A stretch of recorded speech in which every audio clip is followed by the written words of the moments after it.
Padre maravilloso, en esta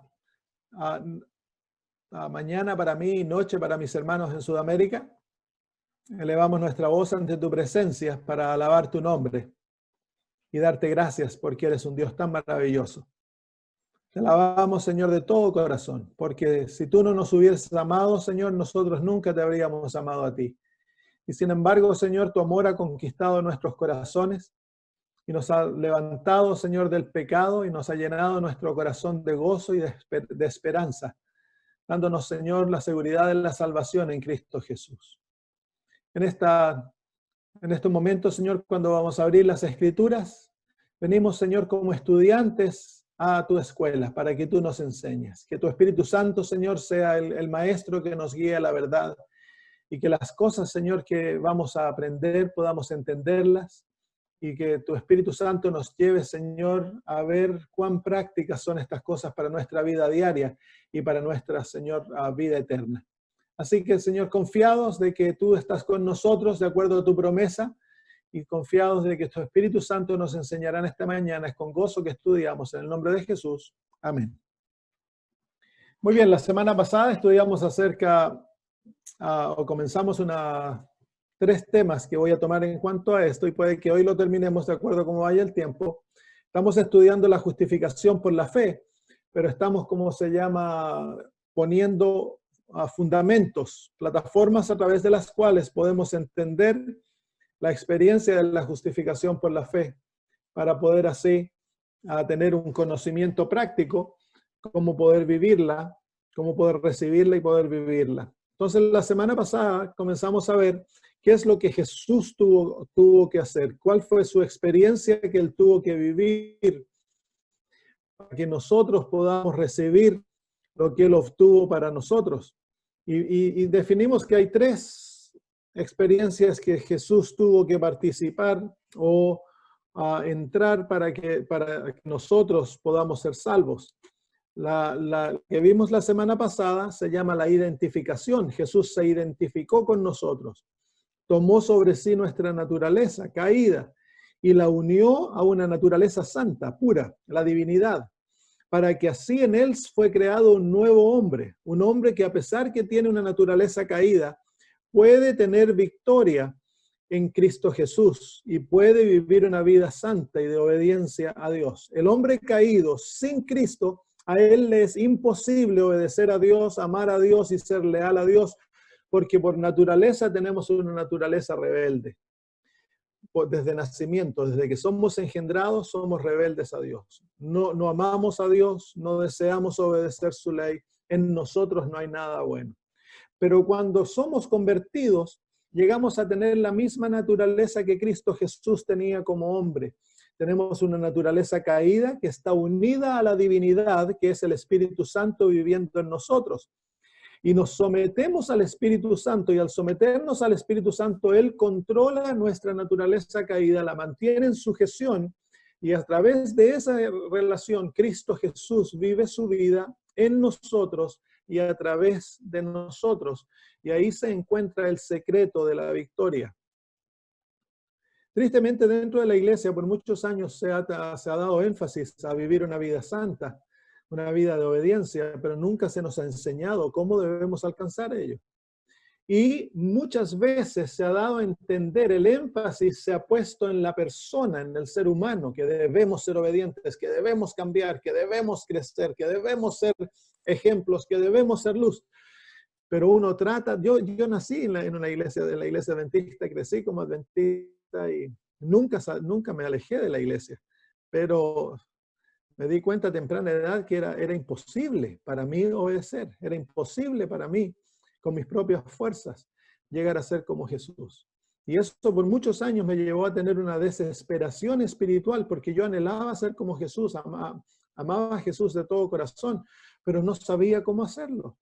Y trataba, y cada vez que trataba terminaba fracasado, terminaba en el barro, terminaba caído, y por muchos años viví en esa experiencia de creer en la perfección cristiana y sin embargo no saber cómo alcanzarla. Hasta que el Señor me reveló las verdades de la justicia por la fe. Cuando nosotros nos aferramos a Cristo y a su justicia por la fe, entonces los portales se abren para crecer en Cristo y poder llegar a ser como Él. Entonces hoy vamos a hablar de la segunda experiencia que Jesús tuvo que participar para que nosotros podamos tener la salvación y podamos tener su justicia. Y esta experiencia se llama la participación. Las tres experiencias son identificación, participación y sustitución. La segunda experiencia es la participación. Jesús se hizo ser humano y como ser humano, Él vino a participar en nuestra experiencia, en nuestra vida. Vengan al libro de Génesis nuevamente, como comenzamos la semana pasada, Génesis capítulo 3 y versículo 15. Génesis capítulo 3 y versículo 15.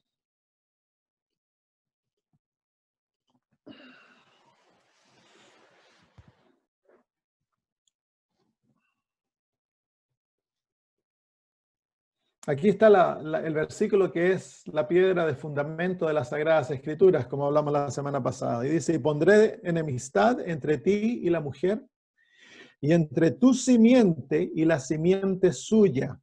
Esta te herirá en la cabeza y tú le herirás en el calcañar. Aquí tenemos las tres experiencias manifestadas. El Dios del cielo iba a nacer a través de la mujer, iba a llegar a ser su simiente. Y siendo su simiente, él iba a herir la cabeza de Satanás. ¿Y cómo la iba a herir? Él la iba a herir a través de su propia herida, de su propia muerte. Así que aquí vemos la identificación. Él participa en nuestra experiencia, tomando sobre sí nuestra muerte. Y para tomar nuestra muerte, Él tiene que sustituirnos. Él toma nuestro lugar. Así que en el corazón del Evangelio se encuentra la verdad de la participación y la verdad más grande, que es por lo general la verdad que nosotros mayormente hablamos, es la verdad de la sustitución. Cuando Jesús toma tu lugar y recibe lo que tú mereces, Él lo toma como suyo para que Él te pueda dar lo que Él merece y tú lo puedas recibir como algo que te pertenece. Entonces, vemos claramente que la experiencia de Cristo está apuntada hacia la experiencia de la sustitución, pero para que Él pueda sustituirte, Él no puede simplemente llegar y sustituirse. Él primero tiene que hacerse un ser humano, pues fue un ser humano que entregó a la raza humana en las manos de Satanás por su libre albedrío. Adán escogió rebelarse contra Dios y entregar a su descendencia bajo el control de Satanás. No puede ser Dios, como Dios que viene a liberarnos, tiene que ser un ser humano que rescate a la raza humana. Entonces, ¿cómo puede un ser humano rescatar a la raza humana cuando todos son esclavos del pecado? Bueno, Dios se hace ser humano y nace entre nosotros, toma nuestra naturaleza y paso a paso toma sobre sí nuestra experiencia, participa en nuestra vida como un verdadero ser humano con el propósito de derrotar a Satanás, donde Él nos ha derrotado a nosotros, Cristo lo derrotará en nuestro lugar, luchará nuestras batallas. Lucas capítulo 2, versículo 7. Vamos primero, antes de Lucas, vamos al libro de Juan capítulo 1. Juan capítulo 1 y versículo 14. Juan capítulo 1 y versículo 14.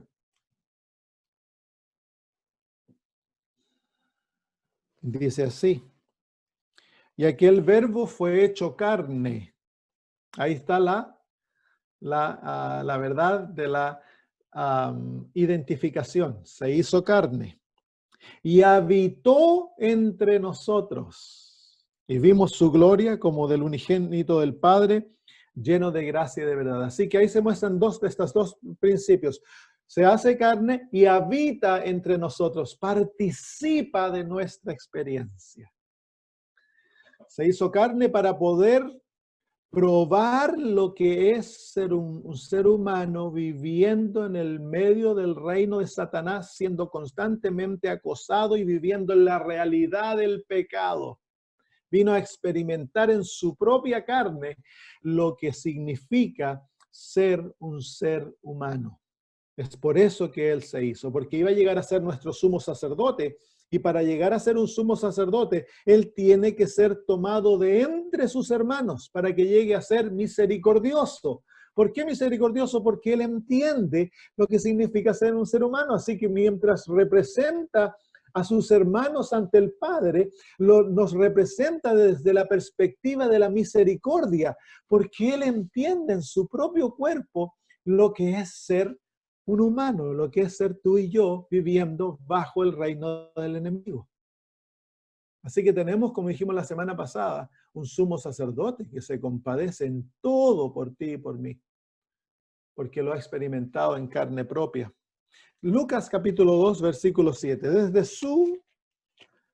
Desde que fue gestado en el vientre de María, Jesús participó en la experiencia humana.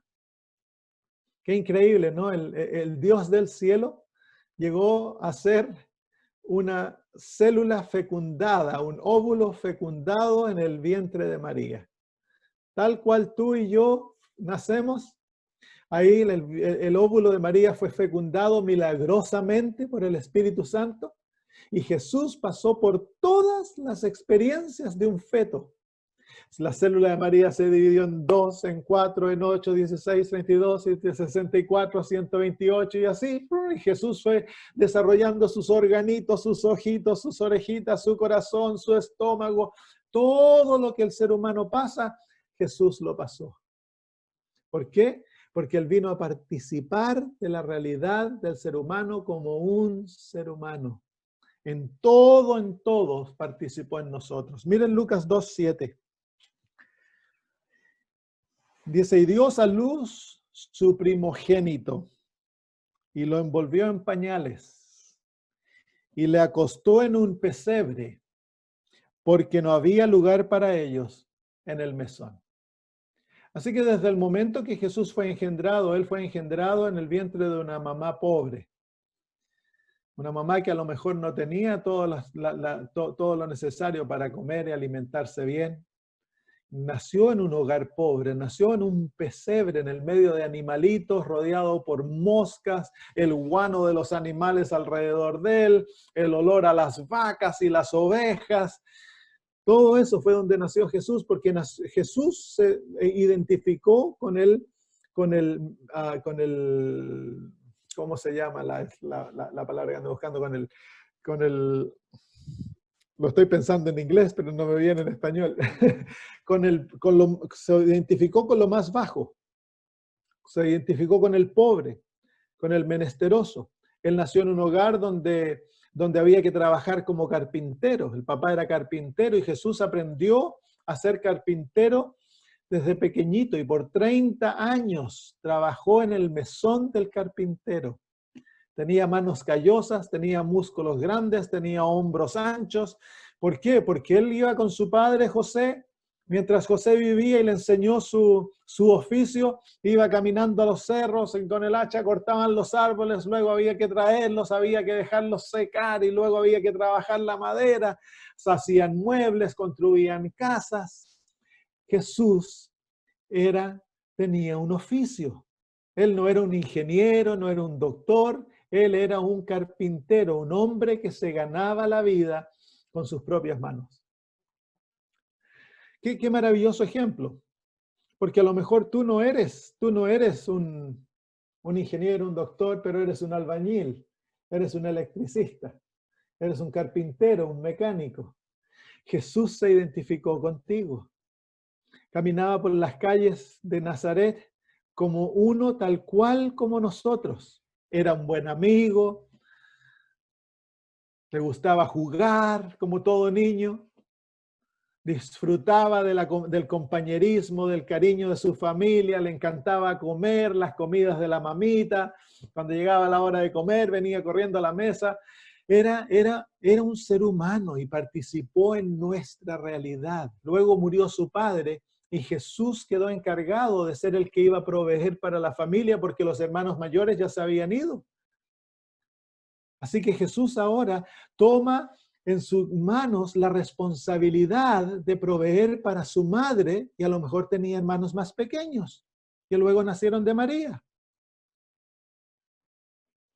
La vida de Jesús no fue una vida fácil, fue una vida difícil, una vida de pobre. Él no vivía en el barrio más rico de Nazaret, él vivía en el barrio más pobre, y Nazaret era una de las peores ciudades de Israel. ¿Por qué? Porque él se identificó con lo más bajo, porque identificándose con lo más bajo podía Jesús alcanzarlos a todos. En el libro de Hebreos capítulo 2, Hebreos capítulo 2,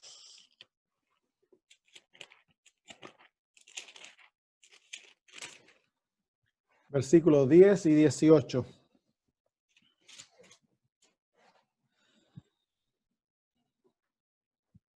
Hebreos capítulo 2, versículos 10 y 18. Dice, porque convenía a aquel por cuyas son todas las cosas, y por quien todas las cosas subsisten, que habiendo de llevar muchos hijos a la gloria, perfeccionase por aflicciones al autor de la salvación de ellos. Y el versículo 18 dice, pues en cuanto él mismo padeció siendo tentado, es poderoso para socorrer a los que son tentados. Así que si tú sufres, Jesús vino a participar de tu realidad y él tomó el sufrimiento como una realidad de su propia vida. Y Dios el Padre usó el sufrimiento para perfeccionar a Cristo Jesús. No que Jesús alguna vez fue imperfecto. Él fue perfecto siempre, pero él creció en perfección. La perfección no es algo que tú llegas y ahí ya no hay más crecimiento. La perfección es una realidad, es como un arbolito. Tú plantas el arbolito, la semilla es perfecta. La pones en la cierras. Cuando la plantita brota, esa planta es perfecta. Y a medida la planta crece para llegar a ser un eucaliptus inmenso, en cada etapa de ese crecimiento, ese arbolito es perfecto, pero va creciendo en perfección. Eso es lo que quiere decir, Jesús creció en perfección. Y el método que el Padre usó para perfeccionarlo, o que creciera en perfección, fue el sufrimiento. ¿Por qué? Porque es el mismo método que Dios ha de usar para perfeccionarnos a nosotros, hermanos. El pecado es tan intrínsecamente unido en nuestra naturaleza que la única manera que Dios puede sacar el pecado y desarraigarlo de nuestras afecciones y de nuestra manera de pensar es a través del sufrimiento. Así que cuando tú sufres, cuando estás pasando por circunstancias difíciles, has de recordarte que el que te está permitiendo pasar por ello, él mismo lo experimentó en su propia carne. Y él sabe exactamente lo que tú estás pasando y lo que tú estás, lo que estás viviendo. Y él sufre contigo. Nunca nadie sufre solo. Jesús fue el único que sufrió solo en el Calvario, porque incluso su padre se tuvo que apartar de él. Pero ningún hijo de Dios sufre solo, porque tenemos un Salvador que sufre con nosotros. En todas sus aflicciones, él fue afligido, dice la Biblia. Y más aún, él fue tentado en todo, según nuestra semejanza, dice. Capítulo 4, versículo 15. Mire lo que dice, capítulo 4, versículo 15. Porque no tenemos un sumo sacerdote que no pueda compadecerse de nuestras debilidades, sino uno que fue tentado en todo según nuestra semejanza, pero sin pecado. Así que Jesús fue tentado en el apetito, en todos sus apetitos. Jesús fue tentado de toda manera que nosotros somos tentados, y Jesús fue tentado de maneras que tú y yo nunca vamos a ser tentados. Jesús fue tentado si eres el Hijo de Dios, convierte esas piedras en pan. Tú y yo nunca vamos a ser tentados en eso. Si eres el Hijo de Dios, desciende de la cruz para que creamos, le dijeron. Y ¿se imaginan la tentación? Él podría haberlo hecho. Podría simplemente haber movido sus ojos y ¡pum! Su divinidad se habría manifestado y todos enfrente de él habrían caído muertos, pero no lo hizo. La tentación más grande para Jesús fue el usar su divinidad para uso propio. Nunca lo hizo. Así que, hermanos, ante el trono de Dios, sentado ante el Padre, junto al Padre, tenemos un ser humano que entiende 100% lo que significa ser humano, ser un ser humano. Amén. Entonces tenemos a alguien que entiende, alguien que es piadoso, alguien que es misericordioso, no por teoría, sino que por práctica, porque Él participó en nuestra realidad. Capítulo 5, versículos 8 y 9. Capítulo 5, versículos 8 y 9. Dice, y aunque era hijo, por lo que padeció, aprendió la obediencia. Y habiendo sido perfeccionado, vino a ser autor de eterna salvación para todos los que le obedecen. Así que él aprendió a obedecer. Nunca fue desobediente, pero él aprendió a obedecer. De la misma manera, nosotros somos desobedientes. Pero el Señor, así como el Padre lo entrenó a él en la obediencia, el Señor te va a entrenar a ti en la obediencia. De la misma manera que él aprendió, es la manera que Él te va a enseñar a ser obediente. Así que si eres desobediente, no te alarmes ni te acongojes. Anda a Jesús y pídele que te enseñe a ser obediente. Y el Señor te va a enseñar a ser obediente. Todo lo que el Señor demanda de ti, Él primero te lo da. Todo en el reino de Dios y en la experiencia del cristiano, todo es un don del cielo.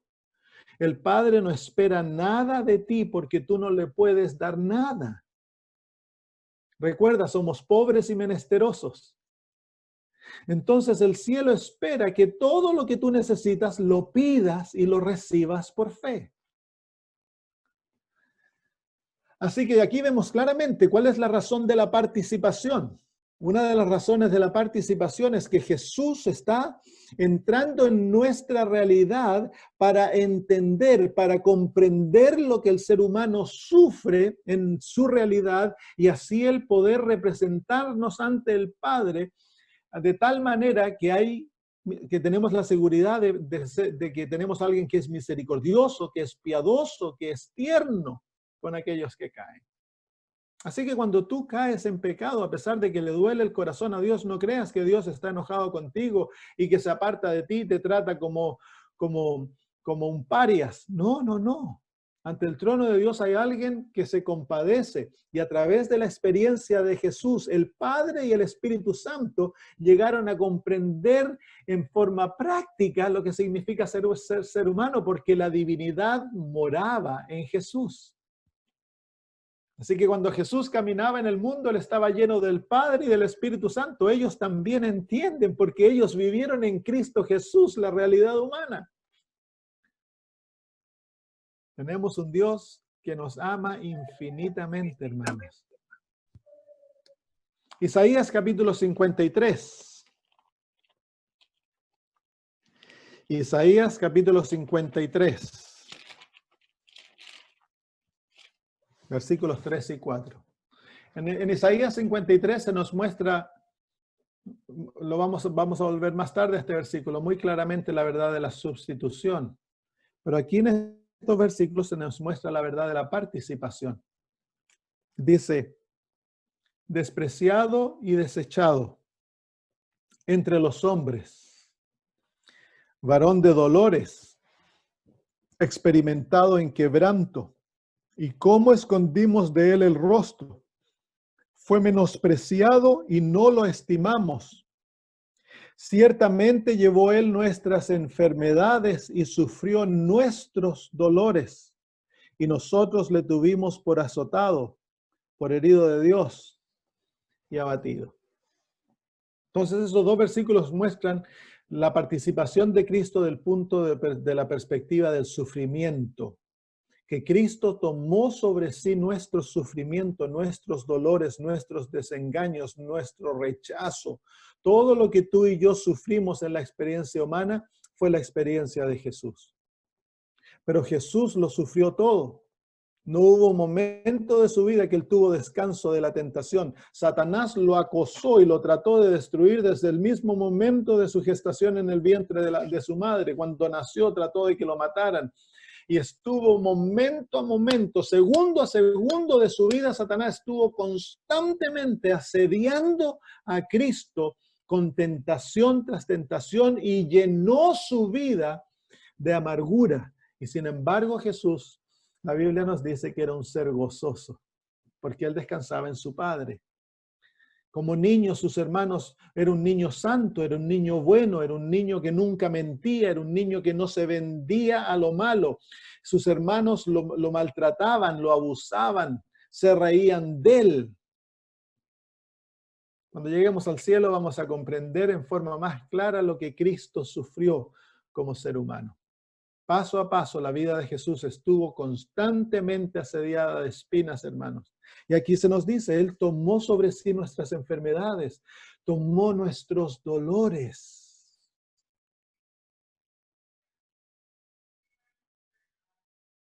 Y muchas veces cuando nos enfermamos le echamos la culpa a Cristo. Cuando se nos dice de que vamos a morir de cáncer, nos enojamos con Dios. Nada nos puede pasar que Cristo ya no tomó sobre sí. Y si Él lo permite, es tan solo por nuestro bien, hermanos. El cristiano debe aprender a descansar en Jesús. Tenemos un Salvador que nos ha demostrado que Él nos ama más allá de nuestro entendimiento. El amor de Él es tan profundo que tú y yo no lo podemos entender. Entonces, cuando tú te entregas tu vida a Cristo, debes confiar simplemente en Él. Él no desea dañarte, Él desea tenerte con Él por la eternidad. Por lo tanto, cualquier cosa que Él permita es para tu bien, no es para tu mal. No es para destruirte, sino que es para salvarte. Yo ya le he dicho al Señor, cuando tú desees llevarme, llévame. Mi paz está hecha con Él. Él sabe cuándo es el tiempo mejor para mí. Y que Él escoja el método que yo voy a descansar, para mí está bien, porque yo sé que mi Padre va a escoger para mí lo que es mejor. Yo siempre le digo a los padres, si tienen hijos, le digo, miren el corazón que ustedes tienen hacia sus hijos y el amor que ustedes tienen a sus hijos. Esa es una reflexión muy pálida del amor que Dios tiene hacia nosotros. Entonces, cuando nosotros comprendamos de que el Dios del cielo lo abandonó todo para hacerse un ser humano, y eso no fue un privilegio, fue una degradación. Es como la historia de un misionero que fue a trabajar en una tribu en Papúa Nueva Guinea.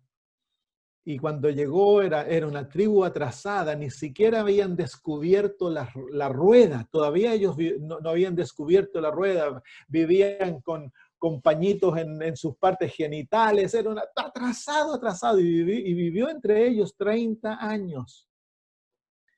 En el año 1969, cuando llegó el hombre a la luna, él una noche estaba afuera con los nativos, y él le dijo, hay uno de mis personas, de mi gente, que en este momento está en la luna, y se largaron a reír y le decían, no, tú misionero eres mentiroso, y lo peor de todo es que tú te crees tus propias mentiras, en una realidad totalmente distinta.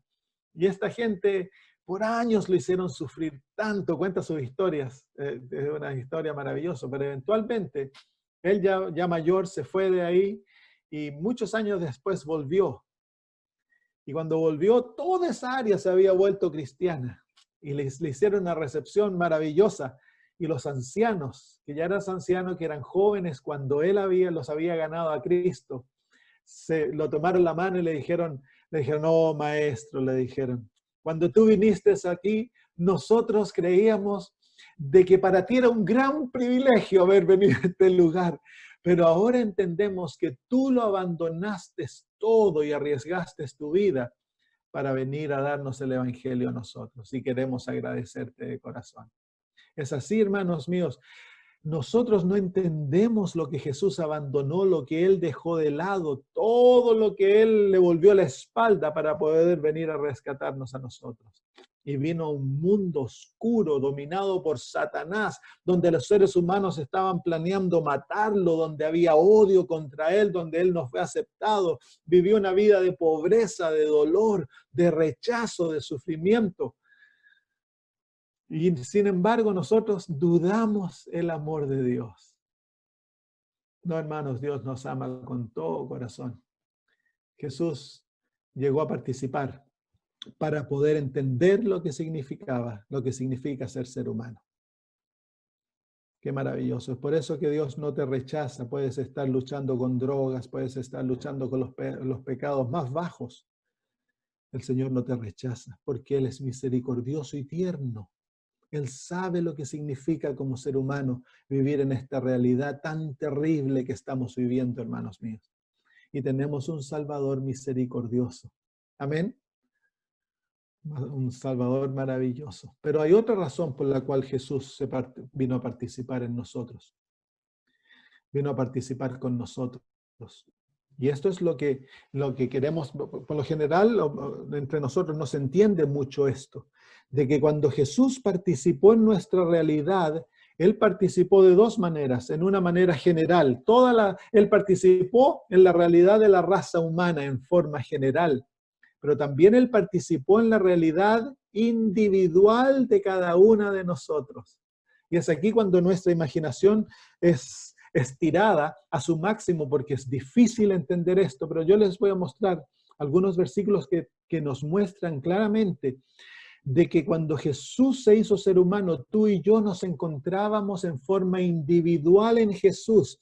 Y cuando Jesús participó en la realidad humana, Él estaba participando en mi realidad, en mi vida, y yo estaba en Él y Él ahora está en mí. Vengan a 1 Corintios capítulo 15, versículo 45. Vamos a usar el ejemplo de Adán. 1 Corintios capítulo 15 y versículo 45.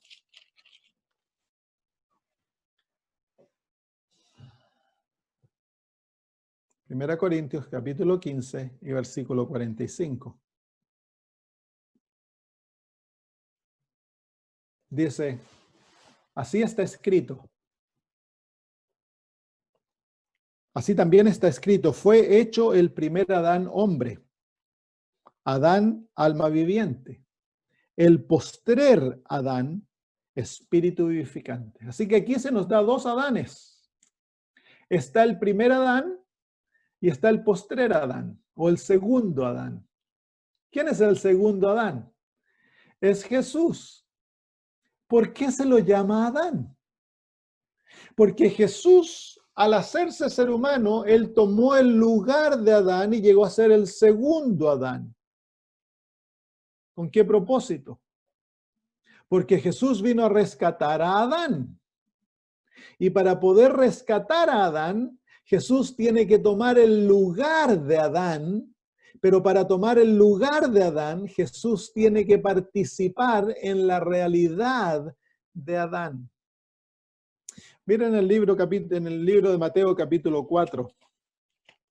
Que es lo primero que hace Jesús una vez que es bautizado, es llevado al desierto. Capítulo 4, versículos 1 al 11. Lo sabemos bien, vamos a leer tan solo algunos versículos. Capítulo 4. Dice, entonces Jesús fue llevado por el Espíritu al desierto para ser tentado por el diablo. Y después de haber ayunado 40 días y 40 noches, tuvo hambre. Y vino a él el tentador y le dijo, si eres el Hijo de Dios, di a estas piedras se conviertan en pan. Él respondió y dijo, escrito está, no solo de pan vivirá el hombre, sino de toda palabra que sale de la boca de Dios. Y así van las tres tentaciones. Y la hermana de White dice que las tentaciones que Jesús sufrió en principio fueron las mismas tentaciones que confrontaron a Adán donde él cayó. Así que aquí vemos, hermanos, que Jesús toma el lugar de Adán, entra en la experiencia de Adán, participa en su experiencia y al participar en su experiencia, Jesús va a ser tentado en las mismas áreas que Adán fue tentado, pero Adán fue derrotado y cayó. Jesús, al tomar la vida de Adán, llega a ser el segundo de Adán y ahora, como su sustituto, confronta la experiencia de Adán y donde Adán cayó, Jesús tiene la victoria. Así que en Jesús, la vida de Adán es redimida. Y en Jesús, Adán tiene la victoria, tiene una vida perfecta. Así que quiero que vean, hermanos, que el principio es este. Adán cae y se pierde. Pero Jesús viene, participa en la realidad de Adán, entra en el mismo terreno para ser tentado por el mismo tentador con similares tentaciones. Y al entrar en esa experiencia, Jesús está redimiendo la caída de Adán. Y en Jesús, el segundo Adán, Adán encuentra su vida perfecta. Pero Jesús no es tan solo el segundo Adán. Cuando tú lees el Antiguo Testamento, hay un principio que se llama el principio del tipo y el antitipo. ¿Qué es esto? Adán y el segundo Adán. Adán el tipo, el segundo Adán el antitipo.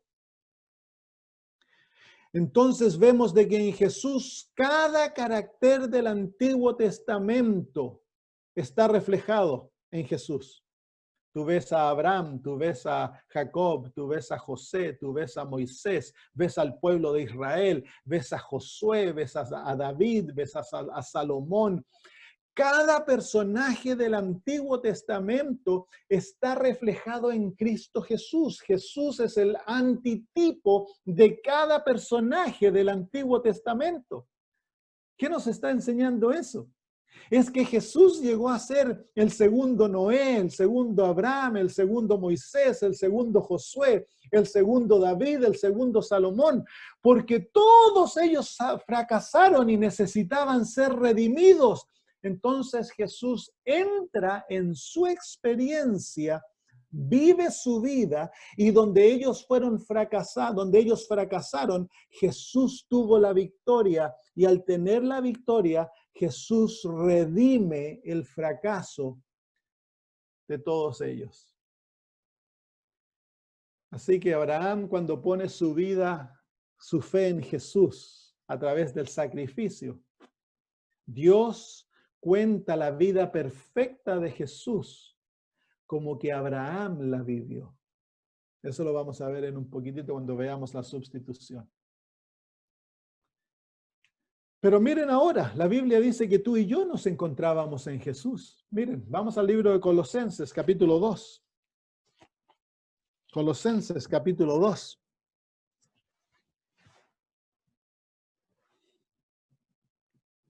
Versículos 11 al 13. Aquí Pablo le está escribiendo a los colosenses. Y dice, en él también fuisteis circuncidados. ¿Se fijan lo que el apóstol está diciendo? Que cuando Jesús fue circuncidado, los colosenses fueron circuncidados en Jesús. Y dice, en él pues fuisteis también circuncidados con circuncisión no hecha a mano, al echar de vosotros el cuerpo pecaminoso carnal en la circuncisión de Cristo. Sepultados con él en el bautismo. Así que cuando Jesús fue bautizado, ¿quién fue bautizado con Jesús? Los colosenses. Pero los colosenses ni conocían a Jesús. Pero ese es el principio. El hecho que Jesús se identifica con nosotros y participa en nuestra vida. Nuestra vida está absorbida en él y Dios el Padre ve como que Jesús, ve en Jesús a todos nosotros y cuenta su vida como nuestra vida. Y dice, sepultados con Él en el bautismo, en el cual fuisteis también resucitados con Él mediante la fe en el poder de Dios que le levantó de los muertos. Versículo maravilloso. Ahora otro más, 2 Corintios 5:14. 2 Corintios capítulo 5, versículo 14. Porque el amor de Cristo nos constriñe. 2 Corintios capítulo 5 y versículo 14. Porque el amor de Cristo nos constriñe, pensando esto, que si uno murió por todos, ¿qué dice luego? Luego todos murieron. ¿Quiénes son todos? Todos. Así que cuando Jesús fue crucificado, en Cristo murió todo ser humano. ¿Por qué? Porque Él tomó nuestro lugar, hermanos. Él llegó a ser nuestro sustituto. Y en Él nos encontrábamos todos nosotros, así como cuando Adán cayó y en su caída la raza humana fue subyugada al pecado. Cuando Cristo toma nuestro lugar, todos nosotros somos contados de estar en Cristo Jesús. Su vida es contada como la vida de todos. Su muerte es contada como la muerte de todos. Y hay otro versículo más lindo todavía, Efesios capítulo 2,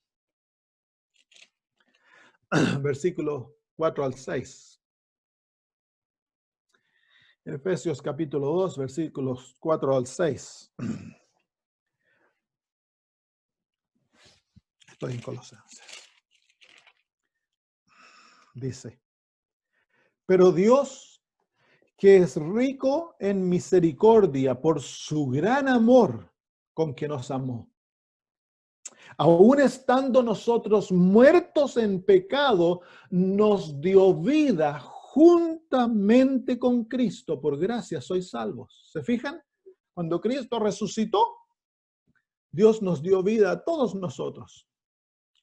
A pesar de que estábamos muertos en pecado, dice el apóstol Pablo, ya en Jesús teníamos vida. Por gracia sois salvos. Versículo 6. Y juntamente con Él nos resucitó. Y asimismo nos hizo sentar en lugares celestiales con Cristo Jesús. Así que, ¿dónde estamos ahora en Cristo? ¿Qué dice el versículo 6? ¿A dónde estamos ahora? ¿Dónde estás tú y yo en Cristo? Estamos ya en lugares celestiales. Estamos sentados a la diestra del Padre en Cristo Jesús, hermanos. Eso es lo que la Biblia enseña. Ahora tú y yo debemos escoger entrar en esa experiencia y por la fe apoderarnos de todo lo que Jesús ha obtenido y ha hecho por nosotros. Si no hacemos eso y rechazamos lo que Jesús ha hecho por nosotros, lo que Él hizo no tiene eficacia porque Dios no nos fuerza a la salvación. La salvación debe ser libremente escogida por cada ser humano. Pero cuando tú te aferras a Cristo Jesús, Dios te otorga como regalo todo lo que Jesús ya ha obtenido por ti.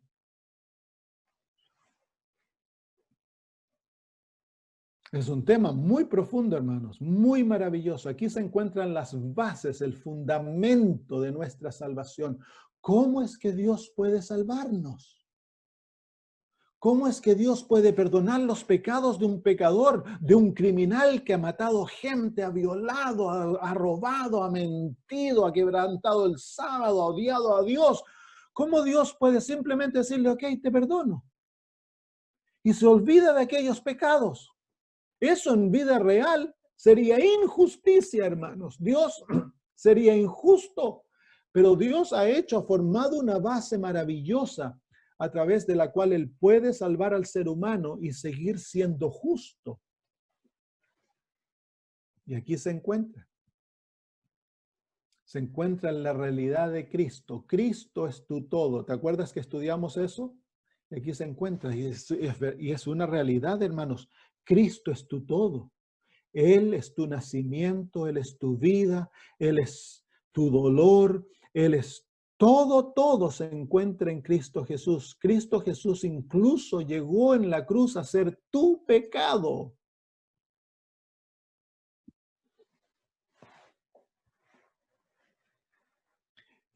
¡Qué gozo!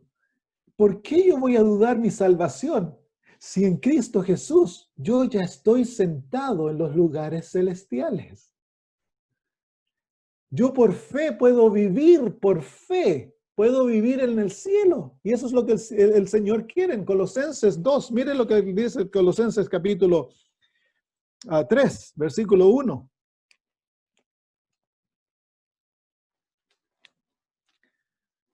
Si pues habéis resucitado con Cristo, buscad las cosas de arriba donde está Cristo sentado a la diestra de Dios. ¿Por qué?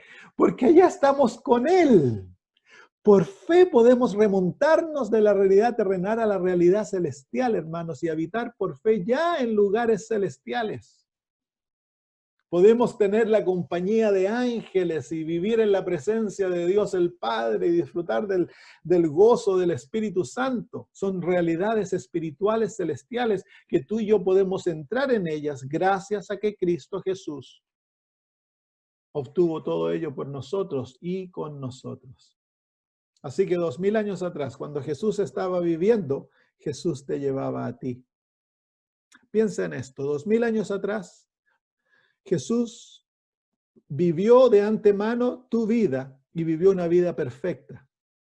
Así que en cada lugar donde tú has caído y donde tú has pecado, ya Cristo obtuvo la victoria. Todas tus debilidades, Cristo ya las derrotó. Todos tus pecados, Jesús ya los pagó. Maravilloso, ¿no te parece? Lo triste es que al adventista esto le parece como gracia barata. No es gracia barata, es una gracia muy cara. Le costó a Jesús su propia vida.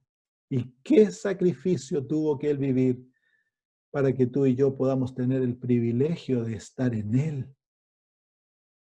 Ya estás en él. Cada ser humano está en él porque él nos adoptó en sí cuando nació y vivió como nosotros.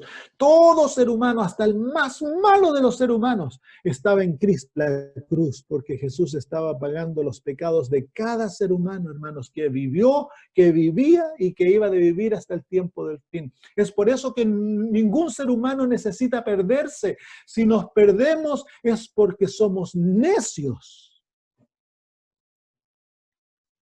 Hay por ahí alguien enseñando de que al final Dios los va a salvar a todos. No crean eso, eso es mentira, hermanos. Porque si Dios salvara a todos, a pesar de que hemos escogido perdernos, entonces Dios viola el principio del amor y destruye el amor. Porque el amor nos fuerza, el amor da libertad de albedrío y el amor respeta lo que nosotros escogemos. Así que hay personas que enseñan, ¿no?, de que Dios es tan amor, de que Él no puede destruir, por lo tanto no va a destruir, incluso Satanás se va a salvar. Y han salido con unas enseñanzas medias tiradas de pelo que dicen, ¿no?, de que el fuego va a ser el fuego purificador, el fuego del final es el fuego purificador y va a purificarlos a todos, incluso Satanás va a ser purificado y al final Dios los salva a todos. Eso no es así. Eso, en vez de exaltar el amor de Dios, destruye el amor de Dios y destruye todo el plan de la salvación. Deja a Cristo con... ¿Por qué tenía que morir si al final el fuego los purifica a todos? No hay necesidad de morir. Pasémoslos a todos por el fuego y ya son purificados. No hay necesidad de arrepentimiento, no hay necesidad de nada, no necesitamos el Espíritu Santo. Lo único que necesitamos es ya vivir en pecado. Vive en pecado y cuando venga el momento de destruir a los malos, el fuego te purifica y ya eres salvo. Es una enseñanza satánica muy sigilosa. Así que no la crean. Pero hay una realidad, que es la realidad, hermanos míos, que en Cristo tu vida ya ha sido redimida. Y que en Cristo Jesús tú encuentras tu vida perfecta, sin pecado, sin maldad, pura, santa. Y es tu privilegio esconderte en Cristo Jesús. y por fe aferrarte a aquella vida y presentarla ante el Padre como tu vida. Esa es la seguridad del cristiano. Cristo Jesús, su vida es nuestra seguridad. Uy, ya se nos pasó una hora. Muy bien. Vamos a ver entonces rápidamente la realidad de la sustitución. A lo mejor lo dejamos, pero no, así todavía tenemos un ratito. Vamos a Isaías nuevamente, capítulo 53.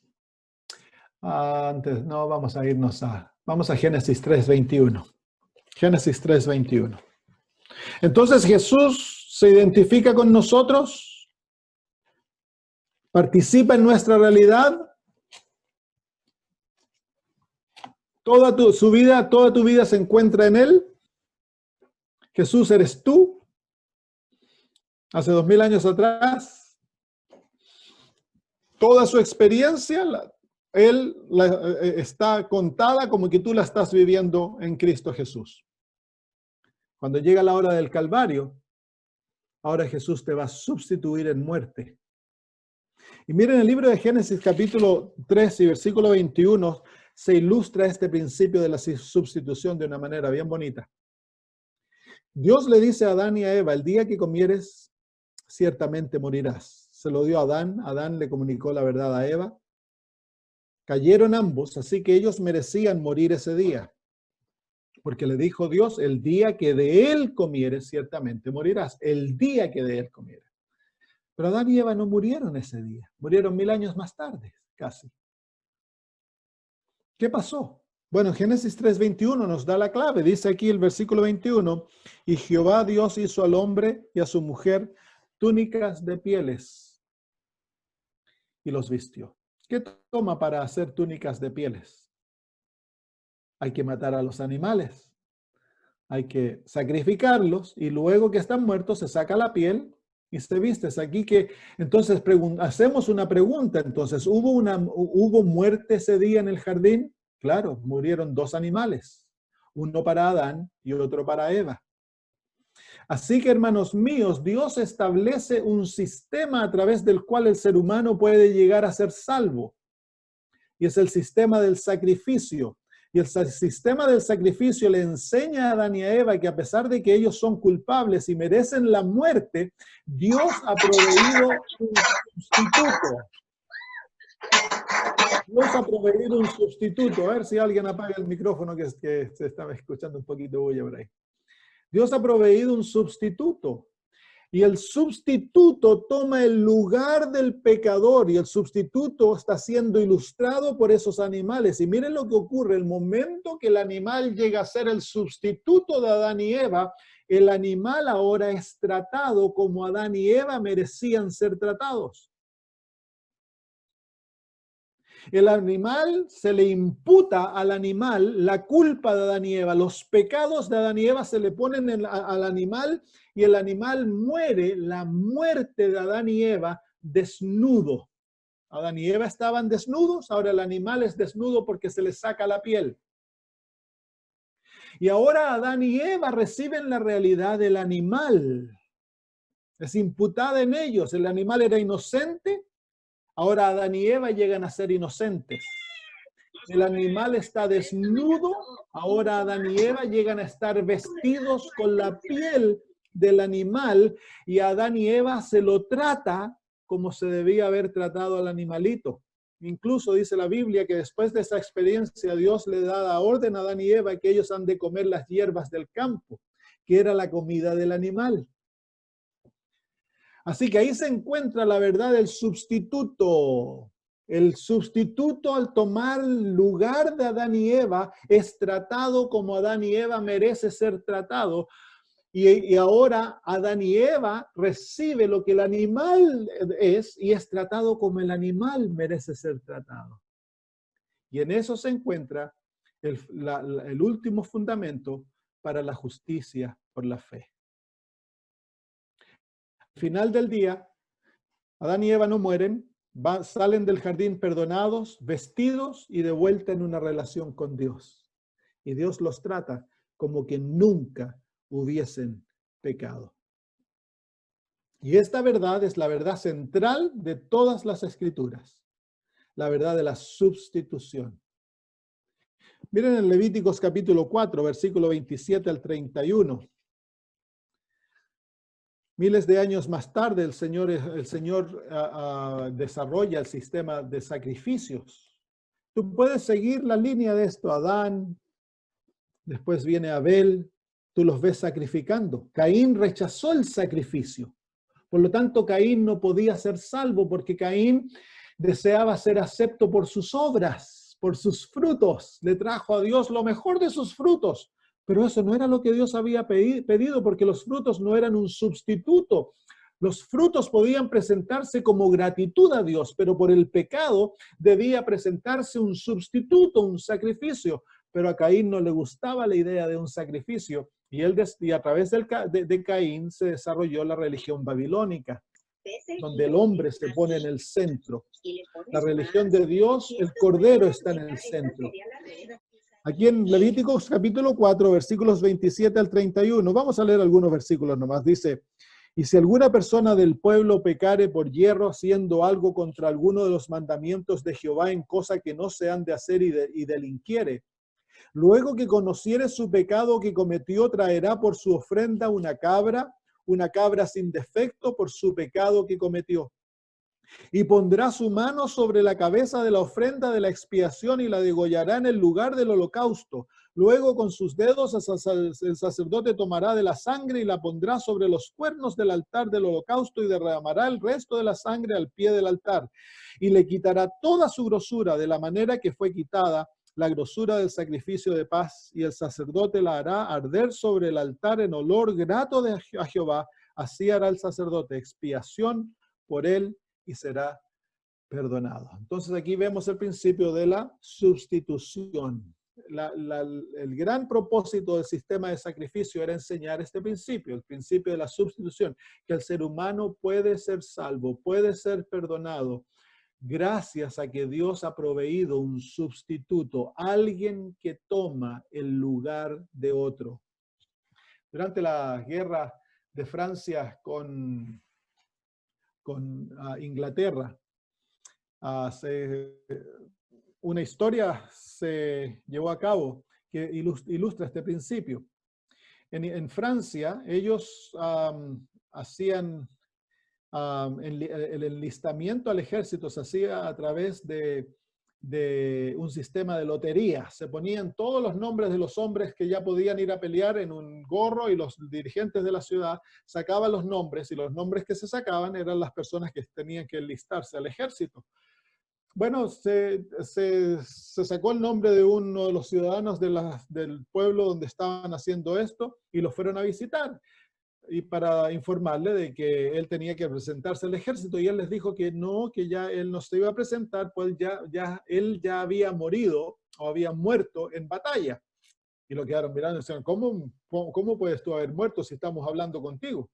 Y él dijo, mire, vayan a ver su registro y van a ver que mi nombre aparece que yo morí en batalla. Entonces fueron y claro, ahí estaba el nombre, clarito, el nombre de él, su dirección y todo, que había muerto en tal batalla y esto. Entonces ahora ellos volvieron de vuelta a hacerle preguntas. ¿Cómo fue eso? Le dijo. Bueno, le dijo, cuando yo fui enlistado la vez anterior, mi vecino vino y me dijo, mira, yo no tengo a nadie, tú tienes hijos, tienes esposa, si yo muero, el costo no es tan grande como que si tú mueres. Si tú mueres va a haber un desastre, sus hijos van a quedar sin hijos, así que dame tus papeles y yo voy y me presento como que yo soy tú, voy a tomar tu lugar. Llegó a ser su sustituto y el hombre murió en batalla. Así que ahora en la persona de su sustituto, él había muerto. Pero los dirigentes de la ciudad no le creyeron, así que lo llevaron a la corte. La corte no supo qué hacer con el caso y eventualmente se fue a la Corte Suprema y eventualmente el caso llegó a Napoleón Bonaparte. Y cuando Napoleón Bonaparte escuchó y vio el caso, él dijo, el Estado no tiene más derecho sobre este hombre porque este hombre murió en la persona de su sustituto. Ese es el principio de la sustitución. Y es un principio creado por Dios para poder salvar al ser humano. Se encuentra en el corazón del plan de la redención. Cristo Jesús es nuestro sustituto. Él murió en nuestro lugar y vivió en nuestro lugar. Toda su vida es una vida de sustitución. Y su muerte es una muerte de sustitución. Él toma tu lugar y recibe lo que a ti te pertenece. Lo que tú debieras recibir, Jesús lo recibió y Él pagó por ello. Miren, en el libro de Isaías, esta verdad se encuentra manifestada de una manera maravillosa. Isaías capítulo 53. Nuevamente vamos a leer, pero ahora vamos a leer desde los versículos 4 en adelante. Dice, ciertamente llevó Él nuestras enfermedades y sufrió nuestros dolores, y nosotros le tuvimos por azotado, por herido de Dios y abatido. Y ahora noten, ahora comienza a manifestarse el principio de la sustitución. Mas el herido fue por nuestras rebeliones, molido por nuestros pecados. El castigo de nuestra paz fue sobre él, y por su llaga fuimos nosotros curados. Todos nosotros nos descarriamos como ovejas, cada cual se apartó por su camino, mas Jehová cargó en él el pecado de todos nosotros. Así se encuentra este proceso de la sustitución, en la cual él recibe lo nuestro y nosotros recibimos lo de él. Nosotros le damos nuestros pecados, sobre nosotros viene su paz. Y luego dice el versículo 8, por cárcel y por... Leamos desde el versículo 7, dice, angustiado él y afligido no abrió su boca, como cordero fue llevado al matadero y como oveja delante de sus trasquiladores, enmudeció y no abrió su boca. Por cárcel y por juicio fue quitado, y su generación, ¿quién la contará? Porque fue cortado de la tierra de los vivientes, y por la rebelión de mi pueblo fue herido. ¿Te fijas la sustitución? Por la rebelión de mi pueblo, él fue herido. El pueblo no es herido, es él quien es el herido. Y se dispuso con los impíos su sepultura, mas con los ricos fue en su muerte, aunque nunca hizo maldad, ni hubo engaño en su boca. Con todo eso Jehová quiso quebrantarlo, sujetándolo a padecimiento. Cuando haya puesto su vida en expiación por el pecado, verá linaje, vivirá largos días, y la voluntad de Jehová será en su mano prosperada. Verá el fruto de la aflicción de su alma y quedará satisfecho. Por su conocimiento justificará mi siervo justo a muchos y llevará las iniquidades de ellos. Por tanto, yo le daré parte con los grandes y con los fuertes repartirá despojos, por cuanto derramó su vida hasta la muerte y fue contado con los pecadores, habiendo él llevado el pecado de muchos y orado por los transgresores. ¿Sabes? ¿Viste que al llevar el pecado, qué es lo que hace? Él es contado con los pecadores. Llegó a ser pecador en la cruz. Fue contado entre los pecadores. Hay tantos versículos que pudiera compartir. Les voy a compartir uno más. 2 Corintios capítulo 5, versículo 21. 2 Corintios capítulo 5 y versículo 21. Este es mi texto favorito de las Escrituras. 2 Corintios capítulo 5 y versículo 21.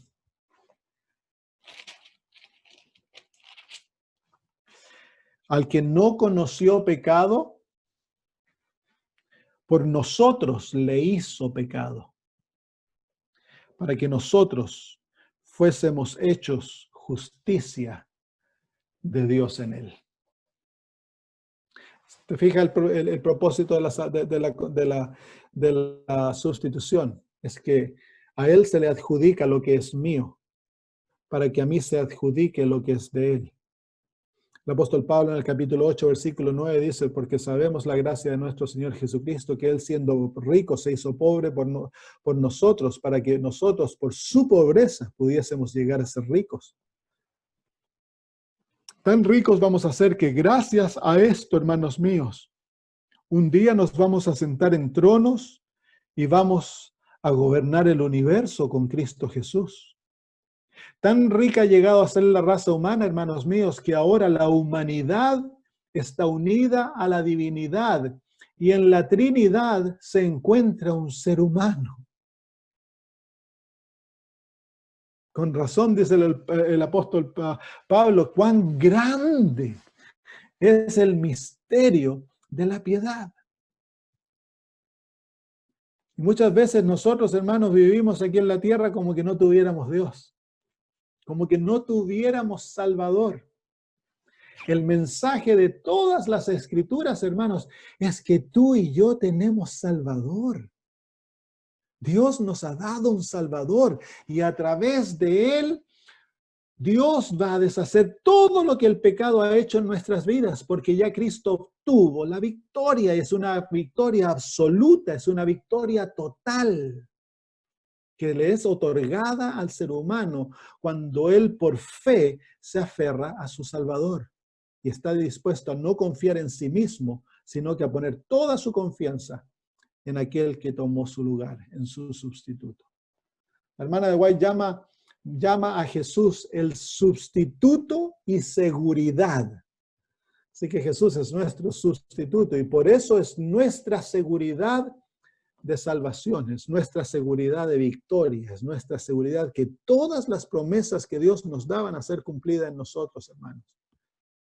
A través del plan de la salvación, todo lo que el pecado ha hecho en tu vida, Dios lo puede retornar a lo que era en el principio. Ya Jesús lo hizo, esa realidad ya está establecida en la vida de Jesús. Quiero que te des cuenta que en el capítulo 5, versículo 21, la manera que Jesús llegó a ser pecado fue a través de la imputación de nuestros pecados a Él. En otras palabras, Jesús nunca pecó, Él no participó, Él no merecía ser castigado porque su vida era santa, perfecta, pura. Nunca ni en pensamiento ni en deseo. Ya lo vimos la semana pasada, Jesús se rebeló contra su Padre. Vivió una vida de completa devoción, sumisión y obediencia a su Padre. Y sin embargo, cuando llega la hora de la cruz, se le imputan a Jesús los pecados de todos nosotros. Y a través de la imputación, Jesús llega a ser pecado. Y Dios se relaciona con él como que Jesús hubiera cometido todos esos pecados que le fueron imputados. Así que a través de la imputación, el pecado llegó a ser una realidad para Cristo y Jesús llegó a ser en la cruz el peor de los pecadores, el más grande criminal. Qué misterio, ¿no? El Dios del cielo, el Creador, el Santo, llega a ser en aquel madero el peor de los criminales, hermanos. Por eso que Jesús dice, así como Moisés levantó la serpiente en el desierto, es necesario que el Hijo del Hombre sea levantado para que todo aquel que en él cree no se pierda, mas tenga vida eterna. En la cruz Jesús llegó a ser la serpiente. Y la serpiente es símbolo de Satanás en la Biblia, hermanos. Símbolo de pecado. Y esa es la realidad. Dios le imputó, le adjudicó todos nuestros pecados. Y de ahí Dios lo trató como que Él era el pecador. Y Él había llegado a ser pecado. Entonces, ¿qué ocurre ahora cuando Dios nos imputa la vida de Cristo? Cuando tú por fe te aferras a Cristo Jesús y tomas las promesas de la palabra de Dios y las crees y las haces tuyas, la Biblia dice que somos justificados. Vamos a estudiar eso en unas lecciones más adelante. ¿Qué es la justificación? La justificación es cuando Dios te imputa la vida de Cristo, su justicia.